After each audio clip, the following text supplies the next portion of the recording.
Hello friends, welcome back to my channel. অনেক Indian ফ্যামিলির কাছে ইউএস ভিসা পাওয়াটা একটি স্বপ্নের মতো, বাট কখনো কখনো ছোট্ট একটি সমস্যা রিজেকশনের কারণ হয়ে দাঁড়ায়।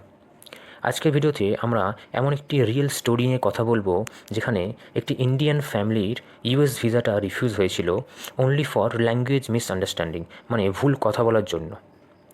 তারা ক্রিসমাসের ছুটি কাটানোর জন্য নিউ ইয়র্ক, লস অ্যাঞ্জেলস এবং সান ফ্রান্সিসকো যাওয়ার জন্য 2 উইকসের ট্রিপের প্ল্যান করেছিল।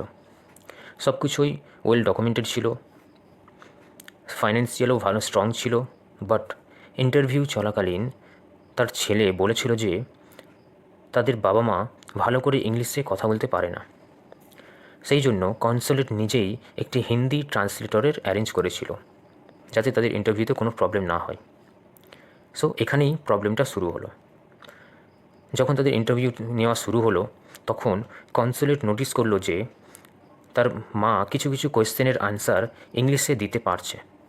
সেটা দেখে অফিসার রিয়াক্ট করে বলল যে আপনি বললেন যে আপনার মা ইংলিশে উইক এবং ইংলিশে ভালো করে কথা বলতে পারে না, বাট তিনি তো ভালোই ইংলিশে কথা বলছেন এবং ইংলিশেই আনসার দিতে পারছেন।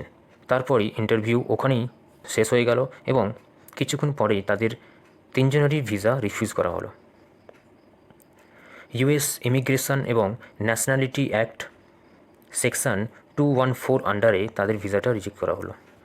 সো আপনারা যখনই কোনো ইন্টারভিউ দিতে যাবেন বা ইউএস ছাড়া আরও অন্য কোনো কান্ট্রি, যে সমস্ত কান্ট্রিতে এমবেসি বা কনসুলেট ইন্টারভিউ নেয় যে সমস্ত ভিসা ক্যাটাগরির জন্য, সেই সমস্ত ইন্টারভিউতে যাওয়ার আগে কী কী কোয়েশ্চেন হতে পারে বা কীভাবে আনসার দিতে হয়, এইগুলো আপনারা ভালো করে দেখে যাবেন এবং স্টাডি করে যাবেন, প্রিপেয়ার হয়ে যাবেন। এবং কোনো কোনো কান্ট্রির ইন্টারভিউতে কী কী কোয়েশ্চেন হতে পারে যদি আপনাদের জানার থাকে বা জানতে চান, সো প্লিজ কমেন্ট করবেন, আমরা আপনাকে হেল্প করব।